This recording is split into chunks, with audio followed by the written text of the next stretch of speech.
En Radio Sónica. Escuchás lo que querés escuchar, porque generamos los... Hola, ¿qué tal? ¿Cómo va? Soy Luis Formayano, te doy la bienvenida al programa 498 de Susurros en tus oídos. Estamos al borde de los 500 programas después de 12 años en el aire y desde hace 2 años apoyando incondicionalmente martes a martes al Teatro Independiente. En la primera parte del programa de esta noche tengo 2 invitados muy especiales que nos han venido a hablar de esa maravilla que es Labios Negros. Su director, Carlos Argento, bienvenido Carlos nuevamente. Hola Luis, ¿cómo estás? Bien, muy bien, gracias. Gracias por invitarme. No, gracias por venir, por favor.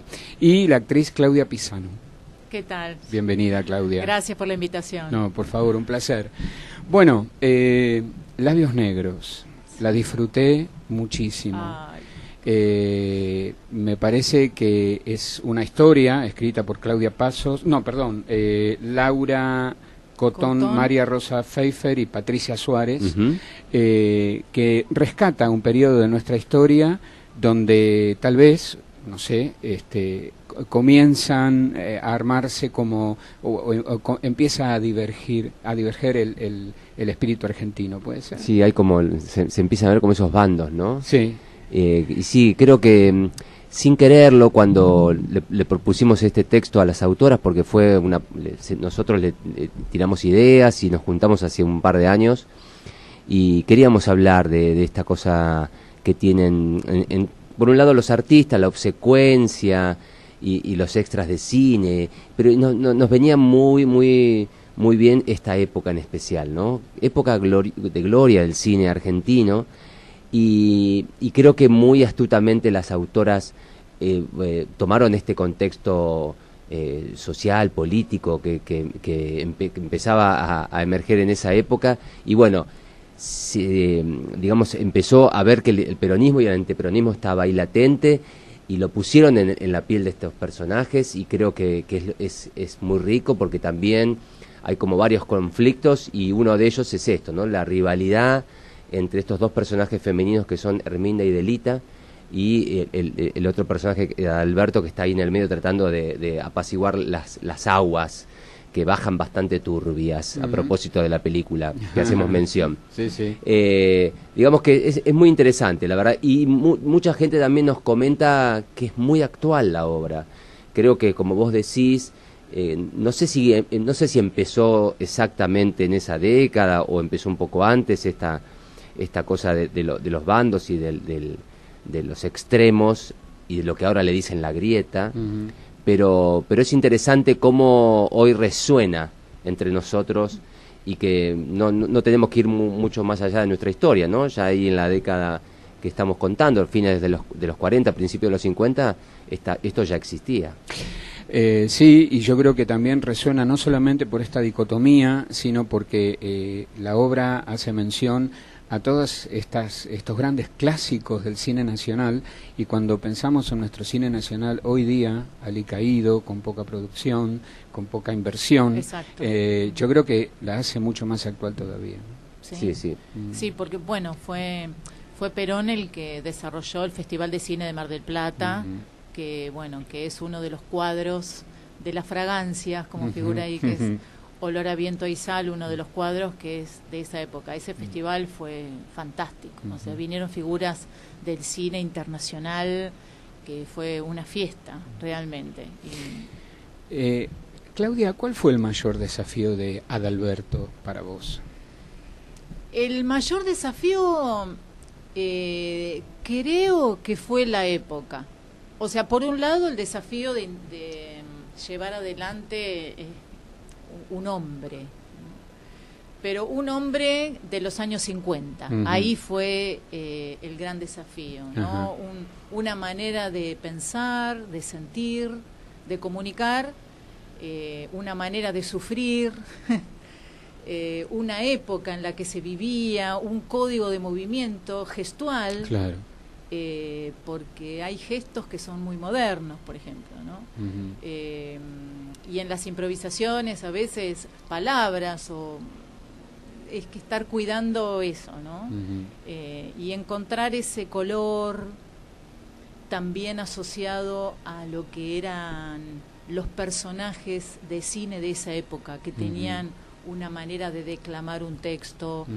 O, bueno, yo me inspiré en distintas cosas. Hay algunos elementos que son dijepolianos, que los tomé de Dijépolo en los enojos, a lo mejor de Adalberto, en los momentos más álgidos de él.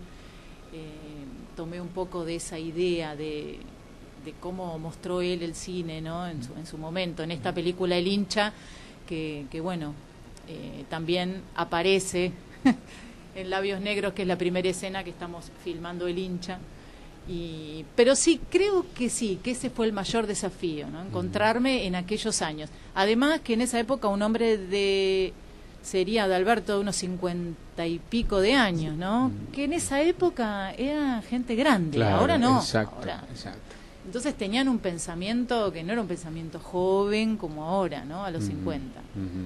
Así que creo que ahí. Y después, bueno, seguido de ser un hombre, ¿no? Claro.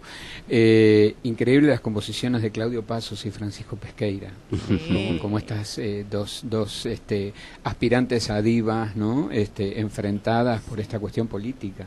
Sí. Creo que el trabajo fue muy interesante, la previa. Arrancamos el año pasado y bueno, mirando muchas películas, nos sentábamos los cuatro y veíamos todos esos films que nombramos y que en algunos momentos reproducimos, porque ellos, como tienen tanta aspiración a ser la primer figura, se saben la letra de todos los protagónicos y ahí durante la obra vamos haciendo pedacitos de películas. Pero lo interesante fue realmente la búsqueda, como dice ella, tanto Claudia como los varones que tuvieron que buscar a esas mujeres, que son unas mujerazas. Bueno, estudiar mucho la actuación de la época. Nos hemos divertido, fue muy divertido ver de nuevo tantas veces Dios se lo pague, Las aguas bajan turbia, La casa del ángel, La cabalgata del circo, todas esas películas que nombramos y que forman parte de la historia. Bueno, fue un estudio minucioso del personaje, de los mohines, cómo se movían, cómo hablaban. Creo que, la verdad que, nada, yo estoy muy satisfecho con el trabajo de ellos tres porque son unos tremendos actores y actrices. Así que, bueno, contento porque sí, la verdad que lo que se ve en el escenario es tres líneas de trabajo muy, muy concretas, muy disímiles, pero que a su vez completan un poco esta historia, ¿no? Que forman, digamos, la torta, en porcentaje es como algo muy, muy equilibrado entre los tres. Ahora, qué maratónico, ¿no? Para ustedes tres tener que transitar estos 4 momentos de la historia, con solamente una pequeña introducción donde aparece el título, ¿no? De la fragancia de ese momento en particular, con los cambios de vestuario, de modalidad y también de situación histórica, ¿no? Porque empieza en un momento y termina en otro. ¿Se siente esa? Digamos, genera mucha adrenalina, me imagino. Sí, genera adrenalina porque prácticamente no tenemos tiempo ni para cambiarnos. Claro. No hay un tiempo de elaboración afuera, o sea, tenés armada toda la línea de evolución dramática del personaje antes de entrar. Claro. Porque después es como que es vertiginoso. Y es vertiginoso también el maravilloso texto que va así, y que nos ayuda también a entrar y salir de una situación, porque esto que contaba Carlo, que los personajes con tanta ansia que tienen de ser alguien y no lo logran y se saben los papeles de todos, entran y salen, ¿no? Por un lado están ellos mismos, luego entran a interpretar el rol de cuando este personaje dijo tal cosa, y a veces entran en un neutro. En un neutro, ahí es donde aparece muchas veces la música fantástica de Ronnie Kesselman y Francisco Pesqueira. Y bueno, es como entrar y salir y es vertiginoso. Sí, no hay tiempo para nada, cambios de pelucas, de zapatos, de ropa, así. Eso también es la magia del teatro, ¿no? Porque estaba pensando, digo, uno dice, tanto tiempo ensayaron, tantos meses, y bueno, para tener esa dinámica, esa impronta en segundos, bueno, hubo meses que se ensayó independientemente escena por escena, y capaz que, digamos, en un ensayo pasás una escena y media, y ya te dice, uy, chicos, bueno, nos vemos mañana, y ahí es todo ese trabajo de hormiga, que es la tarea del actor y del teatro, ¿no? Creo que por mucho trabajo se ve ahora una cosa muy de un ritmo, y que sí, yo me planteaba desde la dirección, desde la puesta en escena, cómo hago para pasar de año, porque bueno, vamos del 50 al 52, del 52 al 54, 54 al 56, ¿con qué?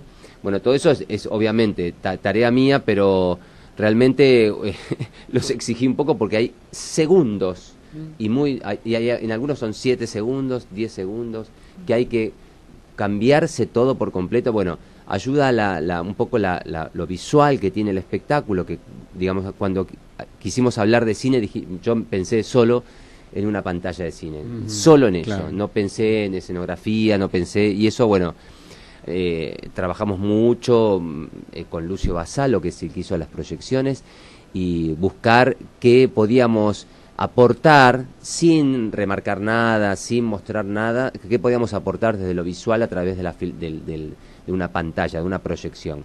Y bueno, son esos minisegundos que lo ponemos en autos al público y le decimos, bueno, ahora vamos a pasar por esta etapa donde se anuncia la fragancia que viene, porque todos los cuadros tienen olores.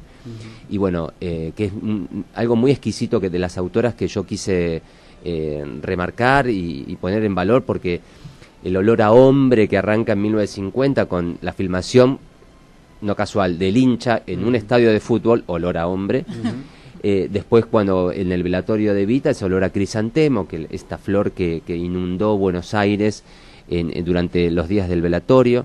Después tenemos en 1954 olor a viento y sal. Nos trasladamos a Mar del Plata y al primer festival de cine, como decía bien Claudia, que fue fantástico, con 200 figuras internacionales vinieron. Y por último, después de este golpe militar del 55, en el 56 tenemos todavía hay olor a quemado, recordando esas bombas nefastas en Plaza de Mayo y los muertos. Y bueno, la última escena que digamos se anuncia que todavía hay olor a quemado, pero no sucede, no es algo que vamos a hablar de eso, sino que estamos en el contexto político, sobre todo de esa época, y se sucede en la última, en la Casa del Ángel, donde filmó Torre Nilsson, La Casa del Ángel.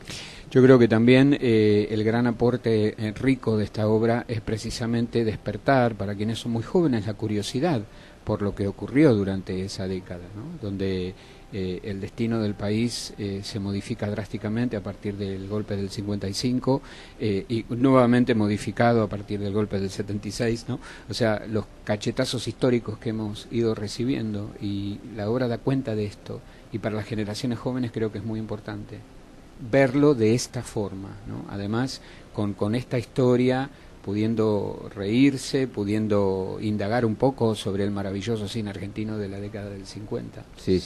Sí, bueno, el humor, que es, si bien lo que se cuenta, el marco es un marco triste, el humor es como un recurso a veces durante la obra, porque está presente todo el tiempo para contar esto, ¿no? Porque, bueno, los personajes en la evolución van evolucionando en su cansancio, van evolucionando en el hambre, en las no posibilidades, y bueno, todo esto se siente y se cuenta desde un lugar que toma el humor también, ¿no? Que tiene este fondo de tragedia, el humor. Sí, le da mucha frescura, y claro, son personajes que y de todas maneras no pierden las esperanzas y siempre están impecables de alguna manera, ¿no? A pesar de que, por ejemplo, en la última escena se habla del hambre, que están grabando hace no sé cuántos días y tienen poco de comer los extras, que no que digamos que hoy en día no es no tan... cambió mucho. Claro, la verdad que es muy, digamos, hay cosas que lo quisimos remarcar porque queremos, viste, seguir resistiendo, viste, y bueno, más allá de esto, digamos, son personajes que aún en esas situaciones no pierden la esperanza. Y creo que se divierten, y creo que ahí el público toma eso, porque la verdad que también la obra, estamos hablando de distintas épocas, distintos sucesos, pero la obra siempre hay carcajada, hay risa, y obviamente hay momentos de mucha melancolía, pero que digamos eso, no pierden las esperanzas estos personajes, estos extras de con cine, pretensiones de estrella. no pierden las esperanzas de algún día poder llegar a hacer algo, lo luchan hasta el final. Bueno, vamos a escuchar un pequeño tema que corresponde a Labios Negros y ya volvemos. Seguimos con Claudia Pisanu y Carlos Argento. ¿Es verdad que Labios Negros andaba ya perfilándose en el 2012? Eso así. Mandamos a escribir esta obra. Primero nos juntamos con estas tres autoras fantásticas. Ellas venían mucho tiempo diciéndonos que querían escribir para nosotros. En el último espectáculo que escribimos como grupo, que fue Carne Sola, a dos de ellas las llamamos como para hacer una supervisión de lo que estábamos escribiendo, y bueno, finalmente nos juntamos allá en el 2012, los tres, Claudio, Pasos, Francisco y Pesqueira y yo, y ellas tres tiramos ideas, y ahí nació Labios Negros. Por distintos motivos, circunstancias, no se pudo llevar a cabo, no se llevó a escena ese año, y quedó guardadito ahí. Algo maravilloso de parte de ellas, que en algún momento, como veíamos que no lo hacíamos, nos daba como, a mí me gustaba mucho la historia, a mí siempre la tenía en mente, y bueno, el grupo Carne de Crítica no estaba produciendo nada, entonces le dije, bueno, chicas, si quieren, digamos, nosotros no la vamos a hacer ni este año, no sabemos el año que viene, ¿se la pueden dar a otra persona? No, esta obra es para ustedes, y si no la hacen ustedes, no la hace nadie. ¡Chan! Genial. Y ahí quedó.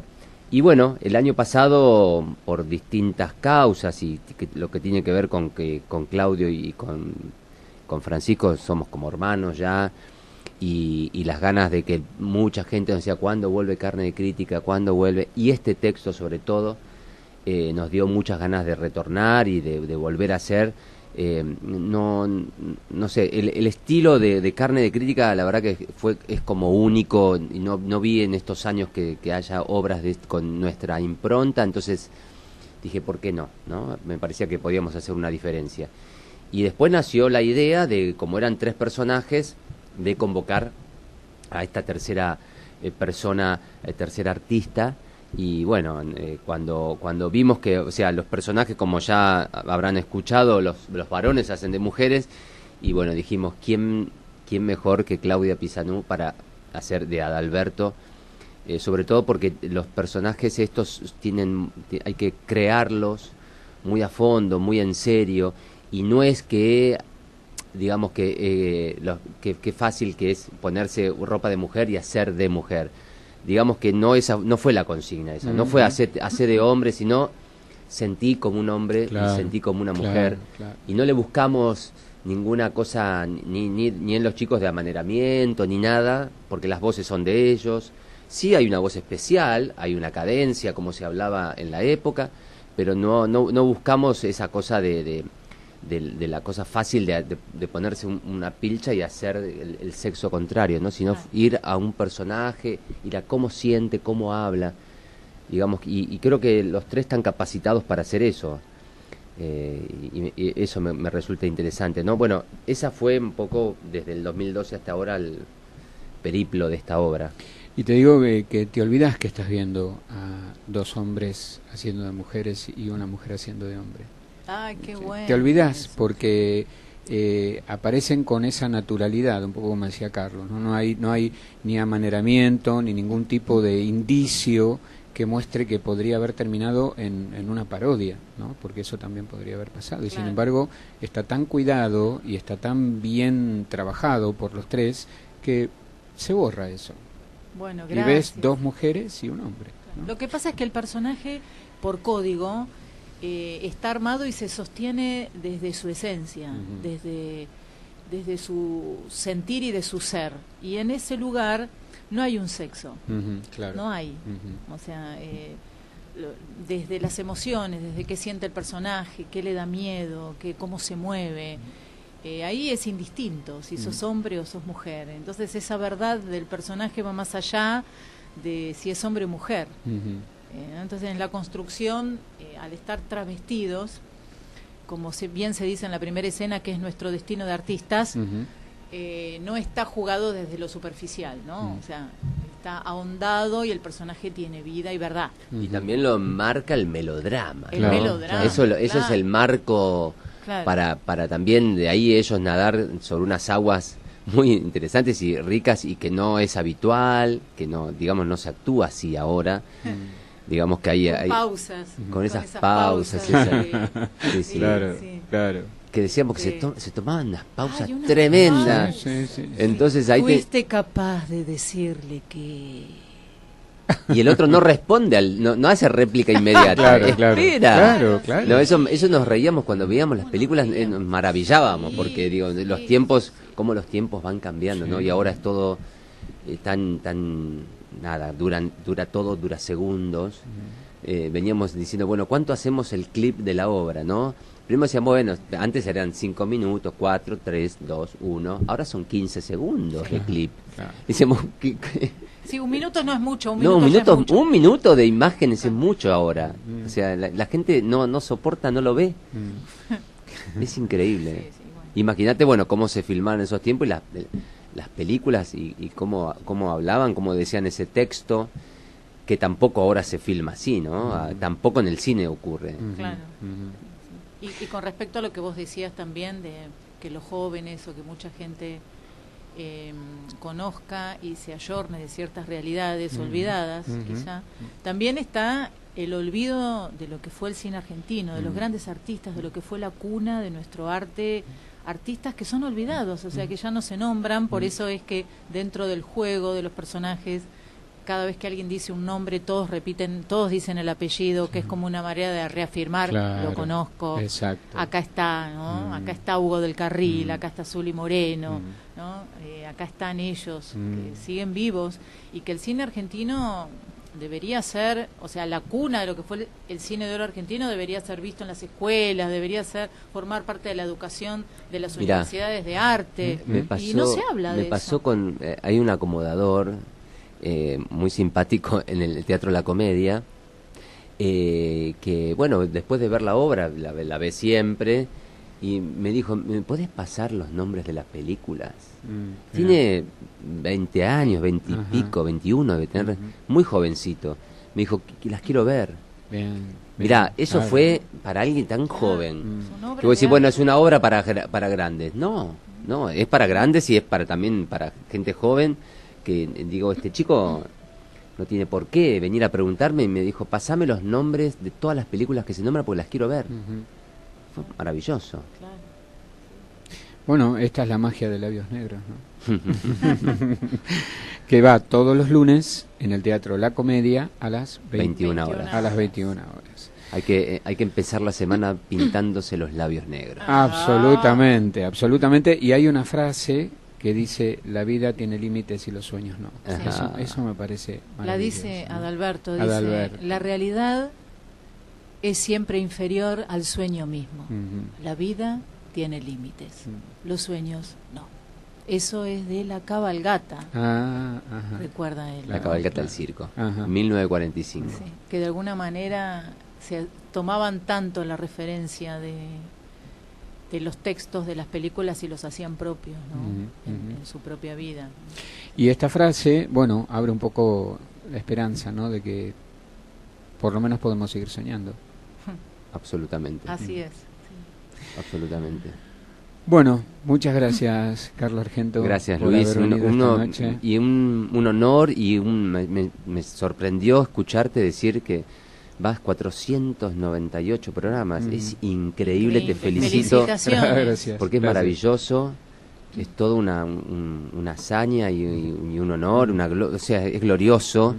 Así que, y sobre todo porque, digamos, como dijiste, estos últimos años estás de alguna manera apoyando al teatro independiente y nosotros que hacemos teatro independiente creemos que está buenísimo lo que haces, te agradecemos porque lo necesitamos y porque, como vos decís, es un lugar de resistencia de la cultura. Absolutamente. Sí.